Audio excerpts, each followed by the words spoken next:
Olá, hoje eu vou apresentar para vocês um pouco da pesquisa realizada no Departamento de Engenharia Química da Universidade Estadual de Maringá. O projeto que eu vou apresentar para vocês ele é intitulado Resina Fenólica de Base Natural, uma dissolvente alternativa para a remoção de amoxicilina de águas residuais. Então, trazendo ali um breve panorama, né, dessa pesquisa, então a gente vê ali que devido às atividades das indústrias atualmente, uma grande quantidade de biomassa ela é colocada ali como resíduo desse processo e elas são ali recursos renováveis disponíveis no meio. E aí a gente pode utilizar então os conceitos de química verde para inserir esses resíduos de biomassa no processo e tentar reduzir então a dependência dessas indústrias com as atividades do petróleo. Então, para fazer isso, dinamizar esse processo, a gente precisa então investir em pesquisa e desenvolvimento e como resultado a gente pode aliar ali a química verde nas biorrefinarias e deixar esse processo cada vez mais sustentável, alavancando ali a economia circular do processo. E aí, quando a gente vê, então, a grande quantidade de resíduos sendo gerada, a indústria de papel celulose, ela vem em mente, principalmente porque para a produção de cada 1 quilo de celulose, esse processo ele gera como subproduto de 1 a 1,4 kg de licor negro. Então, esse licor negro ele é comumente queimado para gerar energia e suprir a demanda energética do processo. E ele contém ali aproximadamente 45% em peso de lignina em base seca. E a lignina a gente vê que a gente sabe que ela é um dos principais constituintes da biomassa. E de toda essa lignina, todo esse licor negro, gerar toda essa lignina presente nesse licor negro, apenas 2% dela ela está no mercado. Então a gente vê ali que esse processo ele gera muita quantidade de lignina, mas essa lignina ela acaba não estando ali no mercado. Eles acabam dando a finalidade ali de queima para essa lignina. Então essa pesquisa a gente visa justamente dar uma outra rota, uma rota alternativa para agregar valor a esse licor negro. Então, comumente, né, o licor negro ele é enviado para a caldeira de recuperação para a produção de vapor e energia para o processo. E a gente está propondo, então, o processamento desse licor negro para a produção de um produto de alto valor agregado. Então, algumas pesquisas elas apontam que quando a lignina ela é utilizada para a produção de energia, ela tem um valor econômico ali em torno de 0,18 dólares por quilo. Já quando essa mesma lignina ela é utilizada para a produção de produtos de alto valor agregado, ela tem um valor econômico ali de 1,08 dólar por quilo. Claro, isso dependendo do processo que a gente vai empregar para gerar valor para essa lignina.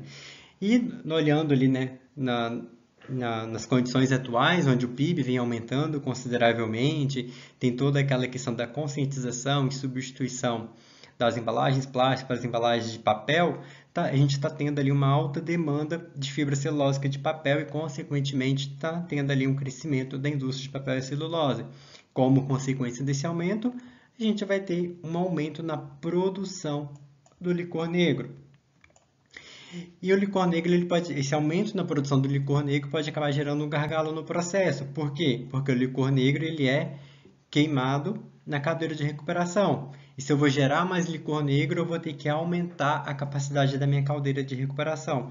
E como a caldeira ela é um dos componentes mais caros ali dentro de papel e celulose, às vezes não vai compensar eu aumentar as dimensões da minha caldeira para queimar esse licor negro. Então, às vezes, compensa mais eu dar um outro destino para esse licor negro. Então, uma solução, né, para eu aumentar a produção de licor negro sem ter que aumentar a capacidade da minha caldeira de recuperação seria desviar uma fração do licor negro para um processo alternativo de forma a produzir um produto de alto valor agregado, que pode até trazer um retorno financeiro um pouco maior para a minha empresa, para o meu processo. E aí, nesse contexto, né, esse trabalho ele visa então utilizar o licor negro para produção de resina fenólica. Então, atualmente, os principais precursores fenólicos utilizados é o ressorcinol e o fenol. Eles são ali precursores um pouco mais caros, têm uma toxicidade inerente e são oriundos da atividade petrolífera. E aí, como substituição ao ressorcinol e fenol, a gente tem ali como potenciais ali a lignina e o tanino, que são fontes renováveis e pode ter um custo ali infinitamente menor do que comparado com o ressorcinol e o fenol. E aí, mas para que essa resina fenólica ela é utilizada, né? Então, ela pode ser utilizada como material dissolvente, como precursor de carbono, como supercapacitor, como um eletrodo, como suporte catalítico, mas nesse trabalho a gente vai aplicar a resina fenólica como material adsorvente para a remoção de micropoluentes. Então, essa remoção de micropoluentes ela se dá principalmente por adsorção, uma vez que as drogas, como os fármacos, os produtos de healthcare e os pesticidas, elas não são completamente removidas pelos tratamentos convencionais. Então, a gente tem que utilizar ali formas de tratamentos ali mais refinadas, como a adsorção, para tentar remover esses contaminantes emergentes das águas residuárias. E aí, como objetivo desse trabalho, a gente tem a produção da resina fenólica como novo material adsorvente e também a produção de um carvão ativado de coco de babaçu, que é um material adsorvente comum, e aplicar tanto a resina quanto o carvão na remoção de amoxicilina de águas residuárias. Então, a resina é um novo material que a gente está propondo e o carvão é um material já bastante utilizado. Então, a gente já vai comparar então a eficiência da resina com o carvão. Então, para produzir essa resina, a gente vai misturar, fazer uma blenda do licor negro com o tanino e colocar ali com o nosso solvente, que é o formaldeído. Essa reação ela vai acontecer a 90 graus Celsius e a resina fenólica obtida ela vai passar por um tratamento térmico, onde ela vai ficar durante 30 minutos a 100 graus e por 2 horas a 170. E esse aumento de temperatura vai ocorrer ali a uma taxa de 5 graus Celsius por minuto. Em seguida, essa a resina obtida, tratada, ela vai ser caracterizada, né, por FTR, RBT, PCZ e entre outras técnicas. E feita a adsorção, então, para remoção de amoxicilina. Comparando, então, os dois adsorventes, a gente tem, então, que o carvão ativado ele tem uma alta área superficial e a resina fenólica ele tem uma baixa área superficial. Quando a gente compara, então, a gente vê que a área superficial do carvão ela chega a ser 120 vezes maior do que a área superficial da resina fenólica. Comparando, então, o volume de micro e de mesoporos, a resina fenólica ela é predominantemente mesoporosa e o carvão ativado ele é predominantemente microporoso. Comparando o diâmetro médio de poros com as dimensões da amoxicilina, a gente tem que o carvão ativado, o tamanho médio de poros dele está bem próximo ali das dimensões da amoxicilina.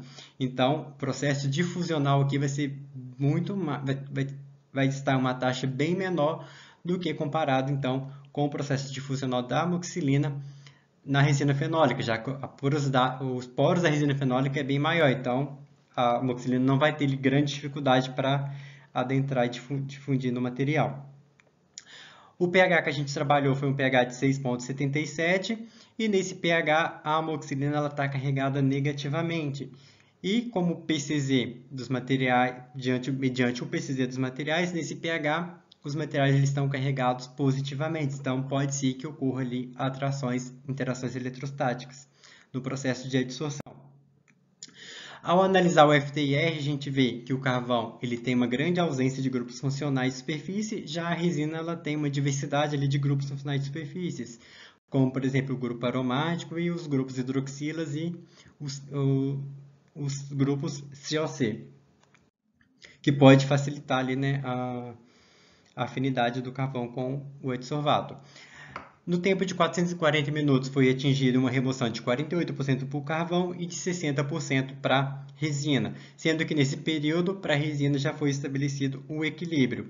E a 1440 minutos, a adsorção então, da amoxicilina no carvão ela chegou a uma remoção de 77% e ainda não atingiu o equilíbrio. Então a gente pode dizer que para a resina a transferência de massa externa pode ser favorecida pela diversidade, né, do grupo de superfície. O equilíbrio é atingido rapidamente, pois os poros eles são cerca de 3 vezes maiores que as dimensões da amoxicilina. E a capacidade de adsorção ela atingiu ali 60% de remoção, com uma capacidade de 210 mg por grama. Já no carvão, a difusão interna ela pode controlar o processo de adsorção devido à microporosidade do material.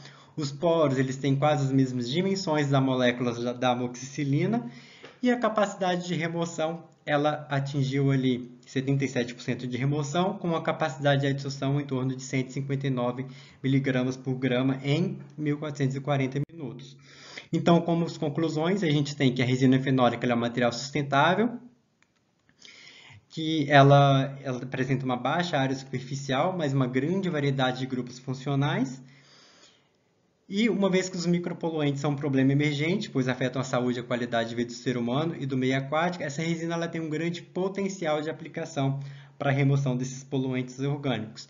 Então, vocês podem pegar o trabalho na íntegra para verificar ali detalhes dessa pesquisa. E a gente agradece ali a Universidade Estadual de Maringá, a CAPES, a CNPq pelo suporte dado. E aqui são as principais referências utilizadas. Muito obrigado.